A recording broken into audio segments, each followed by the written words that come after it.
Selamat ketemu lagi saudara yang terkasih dalam Tuhan Yesus. Senang sekali kalau saya bisa menyampaikan firman Tuhan secara rekaman online di GKBJ Taman Kencana. Izinkan saya sebelum saya menyampaikan firman Tuhan, saya menyampaikan salam dari para pemimpin di GKBJ Depok. Doa kami, gereja ini terus diberkati oleh Tuhan, bertumbuh di dalam Kristus, mencintai Kristus yang adalah kepala gereja ini, menjadi berkat buat kota ini, menjadi berkat buat banyak orang. Mari bersama-sama sebelum kita masuk di dalam doa, di dalam firman Tuhan kita berdoa. Bapa di surga, kami bersyukur Tuhan, kami boleh berkumpul bersama untuk kami boleh menikmati firman-Mu. Biarlah firman-Mu berbicara di hati kami tentang doa yang strategis. Sebuah doa yang sangat penting yang harus kami lakukan setiap hari. Demi kemuliaan nama-Mu, demi kehadiran kerajaan Allah di bumi ini. Biarlah Tuhan buka hati kami, pikiran kami untuk menikmati firman-Mu sebagai sebuah anugerah yang akan menopang kehidupan doa kami. Inilah doa kami ya Bapa, di dalam nama Tuhan Yesus kami berdoa. Katakan percaya, amin. Saudaraku, saya akan menyampaikan firman Tuhan dengan satu tema, doa yang strategis, ya, tim doa yang strategis. Nah saudara, ada seorang pemimpin Katolik yang bernama Paus Fransiskus. Ketika dia pertama kali terpilih menjadi paus, menjadi pemimpin tertinggi di gereja Katolik saudara, dia meminta kepada umat Katolik untuk mendoakan dia secara pribadi. Paus meminta didoakan agar sekecil mungkin, sedikit mungkin dia melakukan kesalahan di dalam kepemimpinannya di gereja Roma. Nah, saudaraku yang terkasih dalam Tuhan Yesus, permintaan ini bukan satu permintaan yang hanya lahir dari seorang paus. Kalau kita membaca di dalam Alkitab, saudaraku, kita mendoakan pemimpin rohani bukan karena permintaan dari pemimpin rohani tersebut. Tetapi memang ini menjadi sebuah permintaan dari Tuhan sendiri. Firman Tuhan diwahyukan kepada Paulus. Dan firman ini juga buat kita semua. Agar kita mendoakan para pemimpin-pemimpin rohani. Mari bersama-sama kita membaca 2 Tesalonika 3 ayat 1 sampai dengan ayatnya yang kedua. Di situ firman Tuhan berkata, selanjutnya saudara-saudara, berdoalah untuk kami, supaya firman Tuhan beroleh kemajuan dan dimuliakan. Sama seperti yang telah terjadi di antara kamu, dan supaya kami terlepas dari para pengacau dan orang-orang jahat. Sebab bukan semua orang beroleh iman. So, di dalam 2 Tesalonika 3 ayat yang pertama, selanjutnya, saudara, berdoalah. Suku kata berdoa di situ, di dalam bahasa aslinya dipakai kata prosiokeste. Prosiokeste. Itu di dalam bentuk kata kerja, present imperative middle. Artinya apa, saudaraku? Ini adalah sesuatu yang setiap hari kita lakukan. Kenapa kita mesti lakukan? Karena ini ada dalam bentuk imperative middle. Artinya sesuatu yang sangat mendesak untuk dilakukan. Sesuatu yang sangat penting untuk dilakukan oleh setiap orang Kristen, oleh semua jemaat GKBJ, terhadap para penatua, terhadap para anggota majelis, khususnya para hamba Tuhan yang memimpin GKBJ Taman Kencana. So, di dalam ayat ini, saudaraku, kita akan menemukan satu kepentingan yang mendesak. Kenapa mesti setiap hari kita mendoakan mereka? Ini sebagai sesuatu doa yang sangat strategis. Saudaraku, ada 3 hal yang akan saya sampaikan berdasarkan 2 Tesalonika 3 ayat 1 sampai 2. Saudaraku, kita perlu mendoakan figur strategis. Di situ firman Tuhan berkata, berdoalah untuk kami.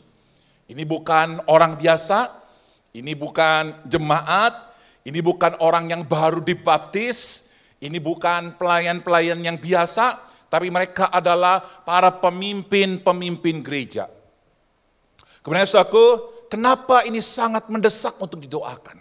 Dan ini kita harus lakukan setiap hari buat para pemimpin di gereja kita.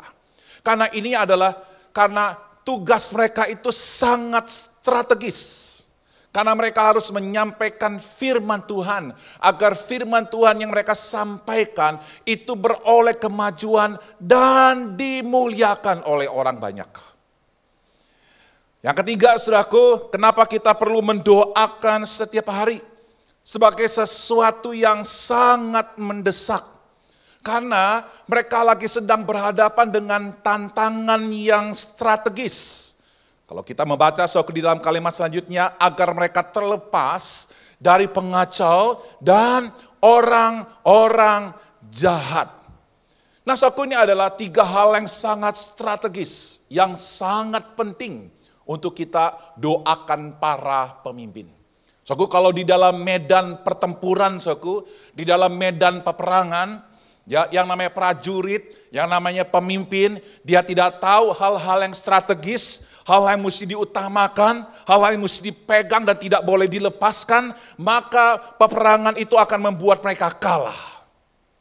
Saudaraku, di tengah sebuah pertempuran rohani di dunia ini, saudaraku, jemaat Tuhan harus tahu apa yang menjadi hal yang sangat strategis. Kita adalah prajurit-prajurit Kristus, kita adalah prajurit-prajurit doa bagi para pemimpin-pemimpin rohani yang telah Tuhan percayakan bagi kita. Nah, saudaraku, mari bersama-sama kita lihat satu demi satu, saudaraku. Yang pertama, saudaraku, adalah berbicara tentang figur yang strategis. Firman Tuhan berkata begini, berdoalah untuk kami. Siapa yang dimaksud kami di sini, saudaraku?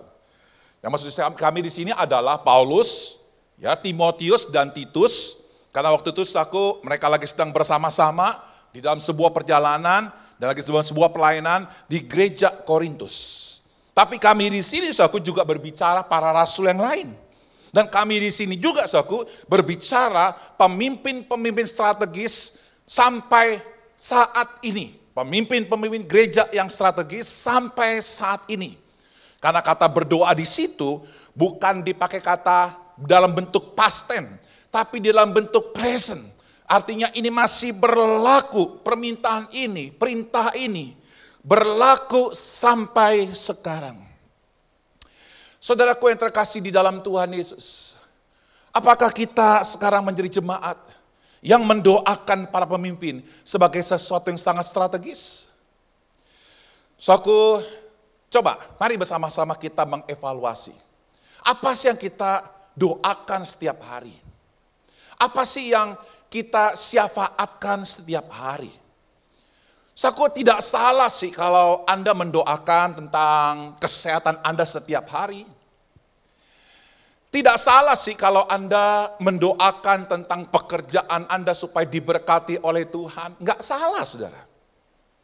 Enggak salah sih kalau Anda mendoakan tentang pendidikan dan sekolah anak-anak saudara. Tidak salah sih saudara mendoakan tentang pelayanan saudara. Enggak salah. Tetapi saudaraku, adalah sesuatu yang tidak benar dan ini sangat berbahaya kalau kita, saudaraku, melupakan setiap hari untuk mendoakan para pemimpin gereja.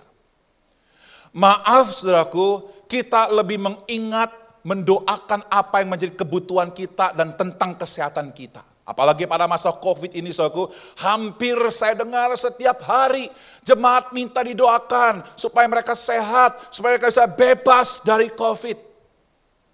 Tapi mereka tidak mendoakan para pemimpin setiap hari. Karena buat saya, saudaraku, ada bentuk COVID dalam tanda petik yang berbahaya dibandingkan COVID virus, yaitu iblis, saudaraku. Saya ingin berita pada saudara, salah satu hal yang sangat strategis yang dipunyai oleh iblis untuk menjatuhkan gerejanya. Saudara, dia bukan menjatuhkan saudara. Dia bukan menghancurkan saudara. Yang paling gampang, saudara, adalah dia menghancurkan para pemimpin gereja. Dia menghancurkan teladan, dia membuat pemberitaan firman Tuhan menjadi lemah dan tak berkuasa. Sehingga apa yang terjadi, saudaraku? Kalau para pemimpin itu lemah, kalau para pemimpin itu hancur kesaksiannya, saudaraku, maka sudah tentu ini akan mempunyai pengaruh yang sangat besar bagi jemaat. Akan ada banyak jemaat yang kecewa, akan ada banyak jemaat yang putus asa, akan ada banyak jemaat akhirnya bisa meninggalkan Tuhan. Saudaraku yang terkasih dalam Tuhan Yesus, mari bersama-sama kita tidak melupakan untuk setiap hari mendoakan para pemimpin-pemimpin gereja, anggota majelis, dan secara khusus buat para hamba Tuhan yang menyampaikan firman. Saudara, mereka adalah figur yang strategis. Kenapa, saudaraku? Oleh karena kalau kita membaca dalam 2 Timotius 3 ayat yang ke-10, di situ firman Tuhan berkata, tetapi engkau telah mengikuti ajaranku, cara hidupku, pendirianku, imanku, kesabaranku, dan ketekunanku. Sampai di sini Paulus lagi sedang memberitakan kepada Timotius dan juga kepada jemaat di mana surat pastoral yang diberikan, bahwa dia dan para pemimpin-pemimpin rohani yang lain adalah merupakan figur teladan yang utama buat para jemaat. Buat second layer-nya seperti Timotius. Artinya begini, saudaraku, kalau teladannya itu rusak, maka itu akan punya pengaruh ke bawah. Sehingga tidak heran, saudaraku, sebuah gereja yang rusak, sebuah jemaat yang rusak, salah satu penyebab utamanya adalah para pemimpinnya rusak juga di dalam teladan. Tidak ada teladan rohani, saudara. Paulus bukan orang yang pandai mengajar, hebat mengajar, saudaraku. Tapi saudaraku, dia juga menerapkan pengajarannya di dalam hidupnya, di dalam pendiriannya. Imannya menjadi sebuah iman yang hidup. Dia punya kesabaran dan dia punya ketekunan. Saudaraku, GKBJ Taman Kencana membutuhkan pemimpin-pemimpin rohani yang bisa menjadi teladan. Maaf, saudaraku, begitu banyak orang-orang itu begitu gampang mengkritik. Gampang kecewa dengan para pemimpin yang katanya tidak punya teladan, yang katanya lemah dalam kepemimpinan. Tapi permisi tanya kepada saudara, apakah saudara sebelum mengkritiknya, apakah saudara sebelum menghakiminya, Anda sudah berdoa buat mereka atau belum? Kalau Anda belum pernah berdoa buat mereka, Anda tidak punya hak untuk mengkritik mereka. Saya berdoa, saudaraku, jadilah jemaat yang mendoakan pemimpin rohani lebih dari sekedar mengkritik mereka. Berdoa lebih banyak daripada mengkritik. Saudaraku, ini merupakan figur utama. Oleh karena para pemimpin, saudaraku, adalah orang-orang yang menjadi tim utama untuk memperlengkapi orang-orang kudus. Untuk memperlengkapi jemaat bagi pekerjaan pelayanan, bagi pembangunan tubuh Kristus. Efesus pasal 4 ayat 11, firman Tuhan berkata, dan ialah yang memberikan baik rasul-rasul maupun nabi-nabi, baik pemberita-pemberita Injil maupun gembala-gembala dan pengajar-pengajar untuk memperlengkapi, untuk mengequip jemaat. Supaya gereja Tuhan itu bertumbuh, supaya jemaat bisa melayani Tuhan, supaya jemaat boleh bisa mengalami kedewasaan di dalam Kristus, supaya jemaat tidak mudah diombang-ambingkan oleh ajaran yang sesat, supaya mereka memiliki iman yang kokoh. Dan ini adalah merupakan hal yang ada di dalam kepemimpinan yang strategis. Ini melekat di dalam kepemimpinan strategis. Saudaraku yang terkasih dalam Tuhan Yesus, saya berdoa, saudaraku, agar setiap kita di tempat ini mendoakan para pemimpin rohani kita, karena mereka adalah figur strategis. Yang kedua, saudaraku, ini merupakan tugas yang strategis. Kenapa kita mesti mendoakan mereka, saudaraku? Karena mereka lagi sedang mengemban tugas yang sangat strategis. Saya akan bacakan kembali 2 Tesalonika 3 ayatnya yang pertama.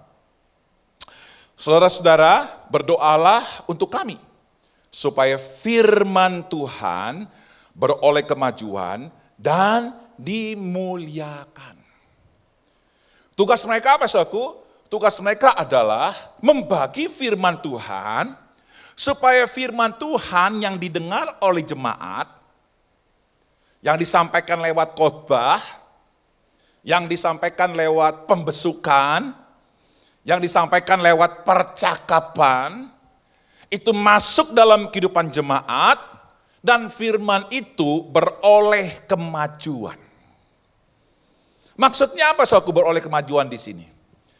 Ada sebuah perubahan yang terjadi dalam kehidupan jemaat. Mereka dimerdekakan dari dosa. Mereka dimerdekakan dari sebuah tabiat yang buruk. Apa artinya firman Tuhan beroleh kemajuan?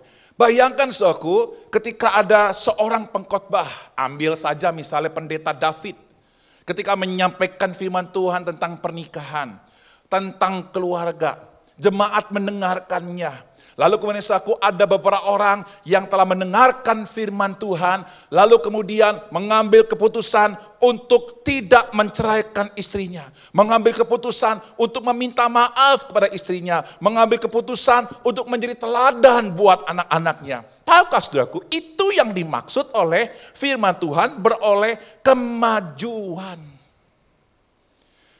Coba Anda mengevaluasi dan Anda bertanya, apakah selama ini firman Tuhan itu beroleh kemajuan di dalam kehidupan jemaat yang mendengarkan firman Tuhan dari para hamba Tuhan? Saudaraku, seringkali, sekali lagi saya ulangi, banyak, saudaraku, orang mengkritik tentang pemberitaan firman Tuhan di dalam mimbar. Saya ingin mengatakan kepada saudara, tidak salah sih kita memberikan sebuah masukan, tidak salah sih kita memberikan sebuah kritikan terhadap sebuah khotbah. Tapi saya ingin tanya kepada saudara, apakah saudara mendoakan mereka setiap hari sebelum mereka memberitakan firman Tuhan dan pada saat mereka memberitakan firman Tuhan? Saudara, saya melayani hampir setiap bulan di sebuah gereja, saudaraku. Saya tahu, saudaraku, ketika saya menyampaikan firman, di belakang mimbar itu, saudaraku, ada sekelompok orang yang lagi sedang mendoakan ketika saya menyampaikan firman Tuhan. Atau kadang-kadang, saudaraku, sebelum saya menyampaikan firman Tuhan, mereka berkumpul bersama, mereka menyembah, mereka berdoa, lalu kemudian mereka bersama-sama berseru menyerahkan ibadah, menyerahkan jemaat, dan menyerahkan khususnya bagi para pemimpin rohani yang menyampaikan firman Tuhan dan melayani. Agar firman Tuhan itu beroleh kemajuan di dalam kehidupan jemaat di sana. Saudara, jemaat ini, saudaraku, bukanlah jemaat yang hebat di dalam berteologi. Tapi saya menemukan, saudaraku, bahwa jemaat ini adalah jemaat yang betul mengalami sebuah perubahan. Oh, bukan karena teologinya, sekalipun teologi itu penting. Tetapi saya lebih percaya, saudaraku, bahwa di balik dari mereka yang memberitakan firman, ada jemaat, ada orang-orang yang mendoakan setiap hari para pemimpin yang menyampaikan firman Tuhan. Sehingga akhirnya firman itu beroleh kemajuan. Saudaraku, kalau kita membaca di dalam Alkitab, saudaraku, ketika gereja mula-mula menghadapi tantangan yang sangat berat dari para pemimpin-pemimpin agama pada saat itu. Mereka dilarang untuk memberitakan Mesias. Mereka dilarang untuk memberitakan firman. Lalu, saudaraku, kita membaca di dalam Kisah Rasul pasal 4, 29. Respon jemaat waktu itu terhadap pemimpin-pemimpin gerejanya yang dilarang. Mereka berdoa. Apa yang menjadi isi doanya? Saya akan bacakan Kisah Rasul pasal 4, ayatnya yang ke-29. Di situ firman Tuhan berkata, "Dan sekarang ya Tuhan, lihatlah bagaimana mereka mengancam kami dan berikanlah kepada hamba-hambamu keberanian untuk memberitakan firman-Mu." Ulurkanlah tanganmu untuk menyembuhkan orang, dan adakanlah tanda-tanda dan mujizat-mujizat oleh nama Yesus, hamba-Mu yang kudus. Dan ketika mereka sedang berdoa, goyanglah tempat mereka berkumpul itu, dan mereka semua penuh dengan Roh Kudus. Lalu mereka memberitakan firman Allah dengan berani. Saudaraku, apa yang membuat mereka penuh dengan roh? Apa yang membuat mereka berani? Saudaraku, karena ada jemaat yang bersepakat untuk mendoakan pemimpin-pemimpin rohaninya, agar mereka berani memberitakan firman. Saudaraku, hari-hari saudaraku, banyak para pemimpin-pemimpin rohani, khususnya hamba Tuhan, tidak berani mendoakan, tidak berani menyampaikan firman Tuhan yang tegas, tidak berani atau takut menyampaikan firman Tuhan, takut karena menyinggung seseorang atau kelompok tertentu. Saudara, saya minta demi nama Yesus, kalau ada orang yang seperti ini, pemimpin yang seperti ini, saya katakan begini, Anda harus lebih takut kepada Tuhan. Anda harus lebih berani memberitakan firman Tuhan apa adanya. Saudara, mereka berani memberitakan firman Tuhan. Tidak takut dengan tantangan. Oleh karena ada jemaat yang mendoakan. Dan mereka penuh dengan Roh Kudus. Ada sebuah kerjasama yang luar biasa antara Roh Kudus dengan jemaat. Ada jemaat yang berdoa dan ada Roh Kudus yang memenuhi hati mereka. Terjadi ledakan yang dahsyat dari firman yang disampaikan oleh para pemimpin rohani saat itu. Saudara, firman ini, doa ini digenapi, saudara. Sangat digenapi. Kalau kita baca dalam Kisah pasal 6 ayat 7, di situ firman Tuhan berkata, firman Allah makin tersebar. Dan jumlah murid di Yerusalem makin bertambah banyak. Juga sejumlah besar imam menyerahkan diri dan percaya. Saudara bisa bayangkan, kalau seorang pemimpin gereja yang menyampaikan firman Tuhan, dan kemudian saudaraku, banyak orang yang bertobat. Itu namanya saudaraku, firman Allah beroleh kemajuan dan dimuliakan. Kisah 12 ayat 24. Maka firman Tuhan makin tersebar dan makin banyak didengar orang. Firman Tuhan diceritakan. Bagaimana firman itu mengubah seseorang, mengubah keluargaku, mengubah ayahku, mengubah anak-anakku, mengubah pekerjaanku. Firman itu mengubah, dan firman yang mengubah itu, yang mengubah hidupnya, itu yang diceritakan oleh gereja mula-mula. Kisah 19 ayat 19 berkata, banyak juga di antara mereka yang pernah melakukan sihir, mengumpulkan kitab-kitabnya lalu membakarnya di depan mata semua orang. Nilai kitab-kitab itu ditaksir 50.000 uang perak. Dengan jalan ini makin tersiarlah firman Tuhan dan makin berkuasa. So, kalau kita membaca urutannya Kisah 6, Kisah 12, Kisah 19, ini berbicara bagaimana firman itu tersebar di Yerusalem, kemudian takut tersebar juga di Yudea, Samaria, dan sampai ke ujung bumi. Dahsyat sekali saudaraku ketika pemberita firman, ketika para hamba Tuhan, ketika pemimpin-pemimpin rohani, para penatua didoakan kerjasama dengan Roh Kudus, terjadi ledakan pertumbuhan jemaat. Jemaatku, berdoalah untuk para pemimpin rohanimu. Yang ketiga, saudara, kenapa kita mesti mendoakan para pemimpin rohani? Karena mereka lagi sedang berhadapan dengan tantangan yang strategis. 2 Tesalonika 3 ayat berkata, supaya kami terlepas dari para pengacau dan orang-orang jahat. Saudaraku, mereka bukan lagi sedang berhadapan dengan tantangan yang ece-ece, ya. Orang-orang yang biasa-biasa. Ya, mereka bukan lagi sedang berhadapan dengan musuh-musuh kekristenan yang nggak punya pendidikan, yang nggak punya kemampuan besar. Kalau saudara membaca di dalam Kisah Rasul pasal ke-17, kita akan menemukan saudaraku, dua tantangan strategis yang sangat besar itu justru datang dari para pemimpin-pemimpin agama Yahudi yang menghambat, yang melawan pemberitaan Injil yang dilakukan oleh Paulus. Bukan saja para pemimpin-pemimpin yang fasih dengan agama Yudaisme saat itu, tapi saudaraku, Paulus juga berhadapan dengan para pemimpin-pemimpin atau filosof-filosof Yunani berdebat. Saudaraku, filosof-filosof Yunani menganggap Paulus yang memberitakan Kristus yang telah menggoncangkan dunia saat itu adalah disebut dengan para pleter. Orang-orang yang coba berusaha mengacaukan, orang-orang yang aneh.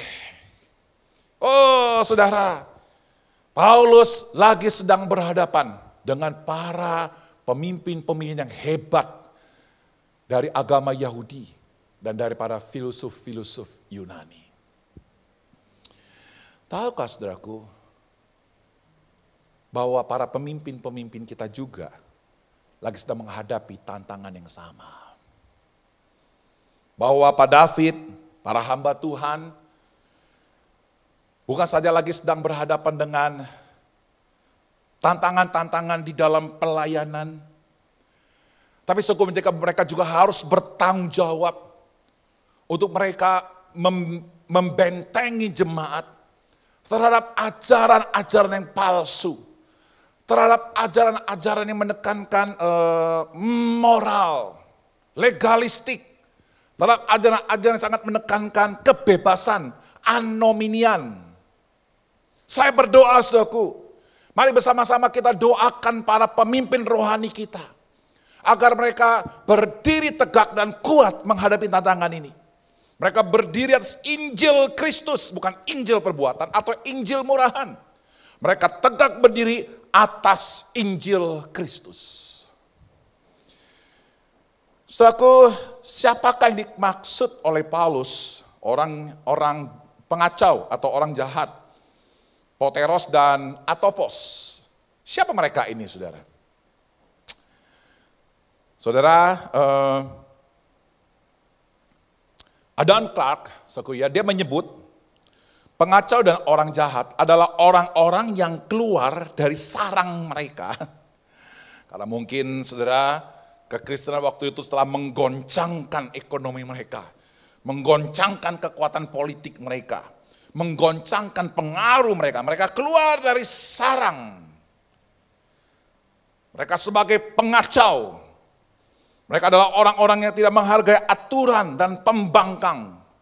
Dan setiap tindakan mereka melawan aturan dan kemarahan yang tidak masuk di akal.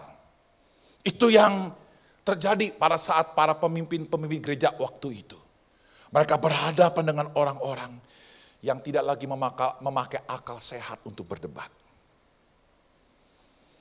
Saudara, John Gill menyebut pengacau dan orang-orang jahat ini adalah musuh dari Injil dan salib Kristus, penghalang dari perluasan Injil Kristus.